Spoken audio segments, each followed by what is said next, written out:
You are in the Warriors Huddle with me, Bramman, with me per usual, my boy, producer MT. What's up, Dub Nation?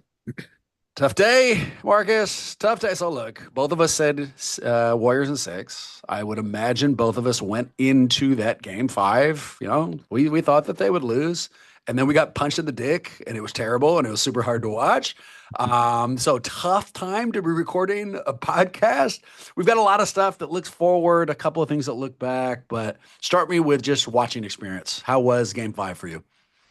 It was pretty easy because I tuned it out pretty quickly into that game. As soon as I saw how Houston came out shooting and how we came out playing, it was just like, yep, Warriors in six. So, I did a bunch of other stuff and didn't really get too emotionally invested into it. When we got it down to 13, I was like, maybe they might make it interesting. But, overall, I'm still sticking by Warriors in six. So I would have been pleasantly surprised, but wasn't too upset. Yesterday was my daughter's 10th birthday. Shout out to Kylie. She turned 10, which was like emotionally difficult for me, as is. As you know, I'm not taking her getting this old this fast very well. But one of the things she asked me, literally, one of the gifts she requested was, Daddy, don't watch the game during my party. We went over to my parents' house and we're like celebrating their backyard.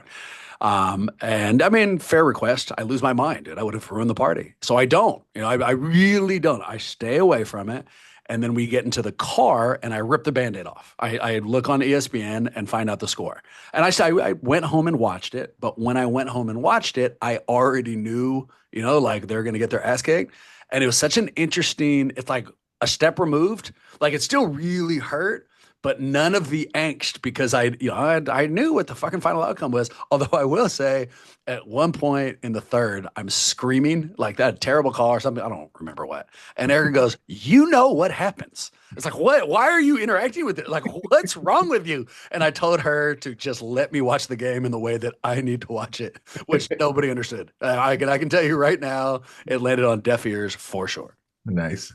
Yeah, my daughter is 4, so she still doesn't quite grasp the concept of like the score and all that stuff. She's at the age, she's old enough now. She knows my favorite player and she will yell Steph Curry. And for some reason, I think because his name is maybe fun to say, she really likes Draymond Green. She always says Draymond Green, Draymond Green.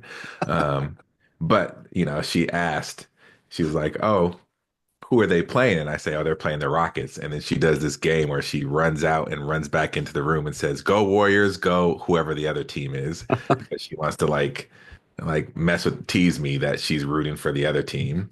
And the Warriors were losing by a lot. And she could just tell by my energy. And she was like, "Who are they playing?" I said, "The Rockets." She kind of looked at me and she didn't do the go Warriors, go Rockets run. And I was like, good job. Like she's picking up on it already. I'm sure people don't tune in here to hear kid stories. So this will be my last one. My kid asked me, who are we playing? I said, the assholes, just because I was super frustrated. She came back in, saw who they were playing, gave me a look, and then mouthed the word or assholes and left the room. And it felt like I was proud of her, even though like 100%, I should not have done that. All right, let's jump in. We got to look back at least a little bit. We got to look back at least a little bit. So give me your glass half, god damn it. Our glass half full, we'll call it. Looking back only at game five, give me things you don't or do like about the experience. What do you got, man? Did you see anything optimistic in there? I just like that for whatever reason, the Warriors have games like this when they're playing and even in the playoffs. They have a game where they just get blown out by a team and we end up winning the series still, but there's just a game where we look terrible and we lose by 40 or 50. And like it's just not a good look. And you're like, how are we even the same team that we were the game previously, or likely will be the game after this? So I half full is that we got that out of our system. That was the one we needed to get out, and it happened when we were up 3-1. So I like the odds, obviously the numbers. I think it's whoever's up 9-3-1 has a 92% chance of winning the series or whatever it is. So I'll take those odds all day. We got it out of our system and we're going back home, and I think we shoot better and play better. You think that, like, I don't know, halfway through the third quarter, Draymond went over to whoever it is who decides what music is played in the arena and was like, "Do you guys have Whoop That Trick? It's cool if you play that." It's just like, let's just make this full Memphis game five and lean Exactly. into it. I mean, things I don't like 40 spots against us in the first quarter. Not a big fan of that. I don't like blowouts, especially when they're predictable. I mean, there was nothing surprise about the score when I ripped off the band-aid to look at it. I mean, just nothing at all. I don't like that we lost so badly. We saw Reed Shepard. I mean, like when you hear about Houston that they have too many assets, the name that exemplifies that is they all go, well, Reed Shepard doesn't play at all. Well, he played last night, God damn it. There Like he started was the out fourth. there. Yes, dude. So didn't like that. Don't need to have, people who never play playing. Here's what I didn't like about game five. All of it, just all of it. There's so little that I can point out. I can try. I like that Moses got into a rhythm, 25 and 9 team high in minutes. And I like Pat Spencer headbutts. I'm just going to say, like, I don't know a lot about lacrosse. I don't think I've ever watched a full game of lacrosse in my life. I don't think I've watched a full quarter of lacrosse. In my mind, they fight a lot. I don't know if that's true. Again, I know nothing about it. But when they went after Pat Spencer and he fired off that headbutt and then walked away as if nothing had happened, as just chaos erupts behind him. I saw this is on Reddit. There is, I guess, an early Iron Man movie where Iron Man comes down, shoots a rocket, and then before it explodes, lands and walks away from it. And so the camera angle catches him looking all cool, not looking back as things explode behind him. They then, on this Reddit post, had Pat Spencer fire off that headbutt and then walk away as everything just exploded behind him. So, I like that for sure. Here, let me ask this. If they actually let them fight, if it's Sengun versus Pat Spencer in a 3 round, let's say UFC 2 minute per round fight, who would your money go on? Because I'm taking Pat Spencer all day, every day.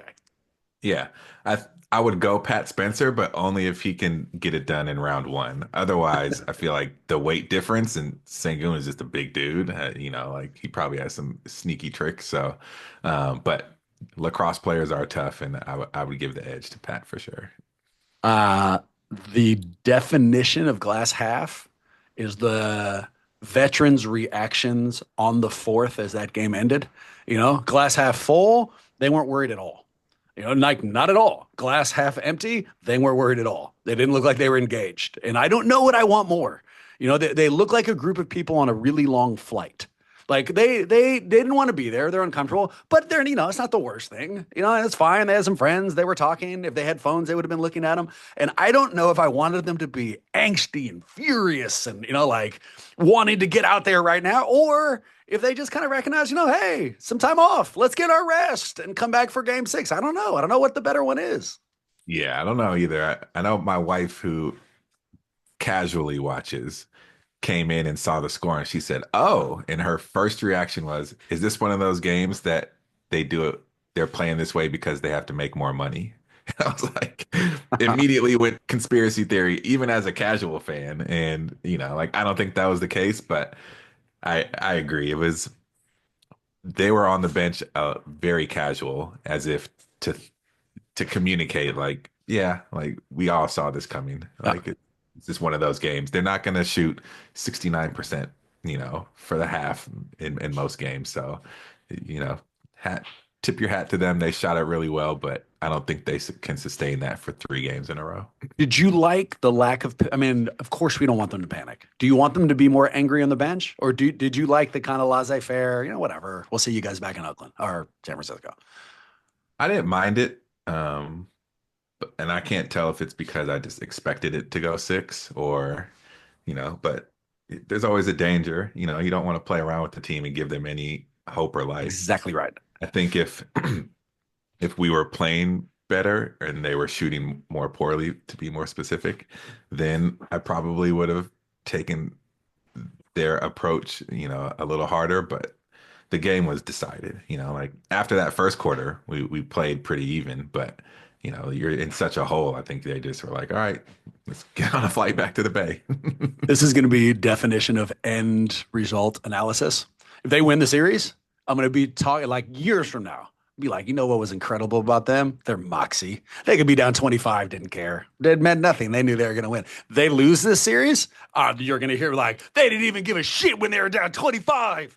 They couldn't even show heart then. So we'll see. We'll find out. And, hopefully only in a couple of days here, we will have a very specific answer. All right. To our golden questions. I got some prediction stuff for you. But here's what I'm really interested in. So we talked about going into the series, we talked about Steph's got a hurt thumb, and Dylan Brooks is the type of dude to go out there and hit the thumb. And then during the local telecasts, if you're listening to Bob and Kalena, that's the only thing Bob's talking about. Bob is about pointing out, yep, Dylan Brooks is hitting the thumb. But it turns out we do not have to be theoretical about this. They talked to Dylan Brooks about whether or not he's hitting the thumb. And he said, yes, of course I am. What he pointed out was that if it was an ankle injury, he'd go after the ankle. Let's hear from Dylan Brooks. If I had an injured ankle, I would attack that ankle every single time. It's just throwback. So, not sure if you heard it since I didn't hear the share sound button when I pressed that and shared screen. But what he said was that if he had an injured ankle, I would attack the injured ankle every single time. They also asked Steve Kerr about it. And Kerr kind of similar. He said, look, it's a rule that you are allowed in the NBA to hit shooters' hands after they've shot. So it is what it is. And he was okay with it. Here's Steve Kerr. The broadcast back home, there's a lot of talk from Bob Fitzgerald that they're targeting Steph's thumb and deliberately trying to hurt him. And I'm just wondering if that's your view of things and if you've talked to the ref about it. Yeah. So, the rule, the NBA is once the shot has been released, you're allowed to hit the guy's arm. And so what's happened in the league this year is players they're going to outsmart, the rules. They know what they're doing. So players all over the league are just taking shots at guys' shooting hands after release because they know it's not going to be a foul. And I'm very confident that next year the league will fix it because it's only a matter of time before somebody, breaks a thumb or breaks a hand or whatever. But these are the rules. I do believe they're allowed to call a flagrant if they want. The refs could call a flagrant if the guy winds up and takes a shot. But no, it's been happening across the league all year long. It's the dumbest thing I've ever heard, but we have to take it through the league process. He continues to say in a bunch of different ways, it's allowed. He's doing it. It's allowed. We expect it to change. We'll go through the competition committee and we'll make the complaints we need to, but it is what it is. All right. So that in tow, what's your perception of this, MT? If Dylan is purposely going after a superstar's injured thumb, is this good old fashioned 80s playoff basketball? It's what we want to see. It's competition at its finest. Or is it a dirty player doing dirty things to a remarkably bright star? I think it's somewhere in the middle. The act of doing it, I think, is part of the game. And to Steve Kerr's point, probably will get cleaned up and should get cleaned up. If hitting somebody's hand or wrist when they have the ball dribbling is a foul, but when they shoot it after, just because the ball is released doesn't mean you get to just hack at somebody's body or hand. So I think they will look at it. My issue with Dylan Brooks is just that he said the quiet part out loud. If you go after it, fine. That's gamesmanship and it's just part of the game, but you don't admit it. You just go do it. You just say, we're competing out there. I'm running hard and I'm doing everything like I would do in the regular season, but with a little more aggression and fighting for our season and our playoff lives. And you go hit the hand every time. It's part of the game. Yeah. But when you admit it, you admit that you're a dirty player. You admit that, oh yeah, if you have a bad ankle, I'll probably take a flagrant and have you land on my foot. That to me is where it just crosses the line. It's you're not competitive. You're just trying to cheat. Yeah. Yeah. You're a caricature. You are, if a true, Bill Laimbeer, the people who we think of, the bad boys Pistons, the real thugs who got away with that stuff in the 80s when they're allowed to fight. If you had asked him, are you doing this? He would have probably a wry smile, but 100% would have said no. And it's almost kind of part of the unspoken rules of this. I'm with you.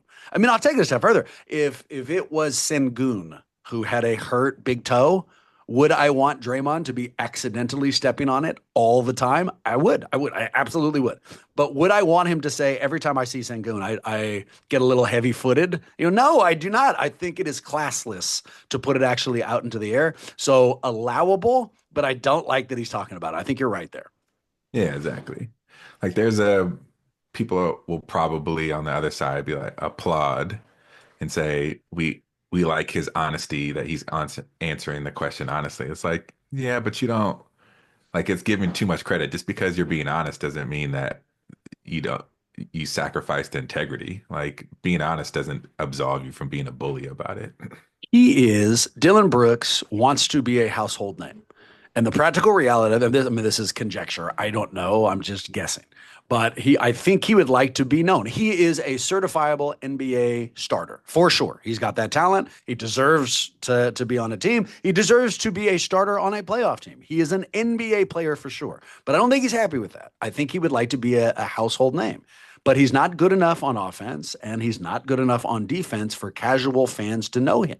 So what that leaves is this dirty bullshit. I really think that he wants a reputation, like a Ron Artest kind of thing, but he's not even that good at this. And I think that's why he says these things. I think he's literally like, hey, you know what Steph has never had to do? Grab a mic and say, hey, you know what I try to do? Make most of my three-pointers. I'm incredible. He doesn't have to tell us that. We see it. We know who the hell he is. That Dylan Brooks is coming out and giving you little breadcrumbs of like, oh, I'm doing everything between the lines. Strikes me he would like to be known, by people who don't know all players. And you can feel it. Yeah, and I think there's a disconnect with the authenticity. Like you can't try to embody that persona on the court and ask people to believe that that's you when we just watched Beyond Gold and saw how you acted, like with your family off the court. And it's like we were all like, what Dylan Brooks is that? Like that's a crazy, crazy difference than the one who's very like the bravado is on 20, all the time. And he's like, yeah, well, they blew a 3-1 lead before. Nobody else has ever done that. It's like, dude, like 13 other teams have done it. Like relax. But, like it just doesn't add up. Like James Johnson, like they're like, oh, he's a tough guy on the court. And it's like, yeah, and he's also a black belt off the court. Right. So, like he earns it. Like it's the same thing. If you're not that way off the court, don't be it on the court. Otherwise, that's why people have an issue with it. In both settings, in that Parisian bistro and behind the mic in that press conference, neither seems genuine to me. Like I still don't necessarily feel like we know Dylan Brooks. Also, this is totally unfair. I mean, I get so I don't have the science background necessary to explain this, but I've heard people tell me that there's geometry to faces. That if we find somebody good looking, like movie stars and stuff, a lot of the time is literally the symmetry of their features, the geometry of their face. I can tell you that before he speaks, the geometry of Dylan Brooks' face makes me angry. Just like it makes me immediately angry. I don't know why. I cannot tell you that. I'm a psychopath. So we should filter all of these comments through that psychopathic tendency. It's shaped like a trapezoid. Factually accurate. My most angry shape. Fuck trapezoids. To our prediction section. All right. So for most of the regular season, we were handing out regular season's awards. Each week, we would look back on basketball and then hand out an award. I want to go back to those awards, but this time they're prediction awards. We're giving out what we think is going to happen, not what has already happened. So I'll give you the award. We each give out a nominee for each team, and then we say who we think is going to win. All right. Our first award, the Jesus Shuttlesworth Award for Best Player of the Game. Give me a nominee on both sides. I'll give you a little time to think here. No need to get cute. Steph Curry for me. This is the quintessential must need, get this. We throw out your big boy superstar and hope your guy is better than their guy. I think our guy is going to be Steph. On the other side, I think Jalen Green reemerges. I've had this guy on my fantasy team. Because of that, I've watched him way more than I care to admit. And I can tell you, right when you think he has arrived, he disappears. And right when you think he has disappeared, he arrives. Unfortunately, I think we're going to see a game from Jalen Green. Who do I give my ultimate nod to? Steph Curry, come on, let's go. It's game 6, baby. I think we close this out for reasons I'll explain in a moment, but Steph gets the award from me. think we missed game 6 Clay from this, but I'm gonna go Jimmy Butler for the Warriors and Şengün for the Rockets. I think we struggle with Şengün's size, and our combination of Post and Looney hasn't f cracked that code yet. And I think he just has a big game against us. But I, I think Jalen Green is just too inconsistent. Oh, yeah. Like he'll have a 30 game and then he'll just go score 8 points for 3 games in a row. And I'm just anticipating he's going to have another 8 point game, or hoping at least. And I think Jimmy Butler, I don't think Steph needs it yet. I think Steph would bring out the big game for game 7, but Jimmy Butler is going to be like, playoff Jimmy, I didn't play that well last game, so let me reestablish why that you brought me here. If the person who decides what the giveaways are for the game listens to this podcast, I have an idea for this next one. I think they should create a fake terrible beard, like a beard that only has like 8 or 9 hairs in it, and they should hand it out to everybody. And we should keep it in our back pockets until Şengün is taking free throws. And then we all put it on and we greet him with that terrible floor hair beard, and he can see what it looks like and feel genuinely bad about it. To our next award, the Chris Mills on your team bus award for biggest asshole on the court. I'm gonna let you take this one first, too. Give me a couple of nominees. I mean, for them, it's obviously Thompson. He's just always causing havoc, and like our text chain, I'm conflicted because he's from Oakland, so I feel a type of way about that. I want to support him, but only after this series is over. And there's nothing hyperbolic about it. Like what we were just saying about Dylan Brooks. Like Thompson's not going to sit down and tell you, I tried to undercut Jimmy. Thompson's not going to come and tell you I'm going to do anything I need to do to win, but he will, and you can see it. Like there's nothing bullshit about that. Yeah. He doesn't say, he just be like, did you watch the film? Yeah, 100%. And they would just ask you, how did Jimmy play in game 3? Fucking there you go. There's my answer. Exactly. For the Warriors, I don't know, Buddy Hield maybe. It's weird how our team like lives and dies by Buddy. Like Buddy came out on fire defensively in game 4. And we were like, well, who is this dude flying around, like getting low, smacking the floor, like just playing defense like he's all defensive first team. And like obviously not sustainable, but if he's running around engaged on defense and then his shot falls, his first few threes fall, then I think, like he's kind of the litmus test or the barometer for us. And, like I love his back and forth with Jimmy Butler, and, that post game conference when Jimmy told him to get off him and he was like, what are you going to do? He said nothing on national TV. But I think there's a little bit to that, is that if Buddy's playing well, then it kind of lets everybody else feel a little bit better. Like they're always like, okay, which Buddy are we going to get, Buddy? Like, there's the Warriors have had a number of no yes players. People are like, don't take, like, please don't take, and then they hit it like, I've always loved that guy. I don't know if there's ever been a better example of that than Buddy Hield. I hate watching him play basketball until I love it. And there's never a time of in between. I'm never like casually thinking, oh, like, hey, I'm glad Buddy's out there. That's never a thought. It's either like, I can't believe he's there, hooray, or like, please get the ball out of his hands. Like, exactly. it's going to be such a disaster the second he goes anywhere. I'll adopt your Eamon Thompson selection. And then for the Warriors, for me, I'm going Quentin Post. He's had a bunch of like random, sneaky, dirty plays, which just adds to the legend of how much I like Quentin Post. I think early on, it might have been in game 3, he had that. They initially called it on Şengün, and then when they showed the replay, Post had locked had literally was holding his arms and had locked him and was like walking forward with him. And then in the skirmishes, I guess game 4, I don't even remember, but it looked like they, one of the times when the teams were getting in there and kind of pushing each other, and it looked like Quentin Post didn't know what started it, but he was just happy that there was pushing happening, and he just like ran in there like, oh, I hate to push the people. So I don't know what it'll be. I think he's involved in something that'll make Houston fans hate him. Who's my ultimate winner? Eamon Thompson. And because you got to add in the like, he's going to impact the game probably offensively as well. And so that will make me think he's an asshole. Okay. We are remarkably tight on time. Okay. So I had a segment about predictions where I was going to get your predictions, my predictions, and then see who could have the most ridiculous one. Instead, I'm going to give you 1, 2, 3, 4, 5 predictions. You tell me how many of these you agree with. All right. They ramp up in aggressiveness, how unlikely they may be. Here's my first. Steph has less than 5 turnovers and more than 25 points. That's not aggressive at all. I think that happens. Me too. Up we go. Now, a little bit more aggressive. Neither team scores above 110 points.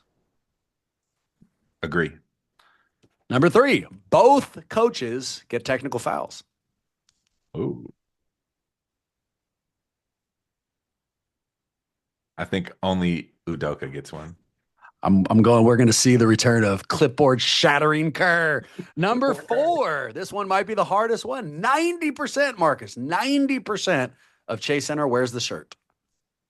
No, way below. 90%, baby. I'm 70 at most. I'm going to be there. I'm not going to watch the game. I'm just going to go from person to person and be like, put on the shirt, put on the shirt, put on the shirt. Exactly. Yeah. Just for once in your life, everybody put on the shirt.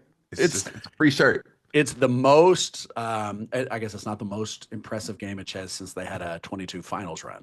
But this is an enormous game. It looked like a large percentage of them had it on in the last one. So I'll stick with it. Here's my last. Pods and Moody will outscore Van Vliet and Tari Eason. Vliet and Tari Eason. No way Van Vliet keeps this up. No way. Yeah. No, I think that's spot on, and that's why we win the game, because Van Vliet doesn't continue it, and for us to win, we have to have Pods in particular or Moody kind of be that third big scorer for us. There you go. I know you got to get out of here. Give me your final prediction. Who wins? Sticking with Warriors in 6. I'm holding the rope. Yeah, no, you're not nervous about it at all. You're fine. I'm a little nervous, but I think we do it. Yep. I know you got to bounce, so get out of here if need be. I'm going to agree with you, and here's what I'm going to say why. The Warriors opened this series at minus 200. Vegas said 2-1 favorites, right? And if Vegas could talk, if you got some odds maker right when it happened and you asked them, why are you saying that? What they would tell you is all the reasons why they should win this fucking game. This is it. This is why. The Warriors have seen big losses multiple times, right? The advantage was based on experience. That experience translates into specifics. Specific number 1, we've had giant losses. There's a hole in my wall from where I threw a phone into it after that Memphis Game 5. That happened in the 22 finals run. They won that year, so there you go. Number 2, they've seen desperate teams a bunch of times. If only focused on the championship runs, 4 titles. That means 16 times, 16 teams they've eliminated. They've seen that. They've also seen huge pressure. All of these things are reasons why Vegas thought they'd win, are reasons why I think they win, and they pull it out. Also, if they go back to Houston, I'm going to lose years off my life. I'm not ready for that. I do not want to watch that. So Warriors in 6, baby. Let's go. I got one small caveat. I'll just put an asterisk. Uh-oh. I haven't looked it up, but who's the referee crew? Because some of the crews let the Rockets be more physical with Steph, and some don't. So if we get like Courtney Kirkland and that crew, then who knows?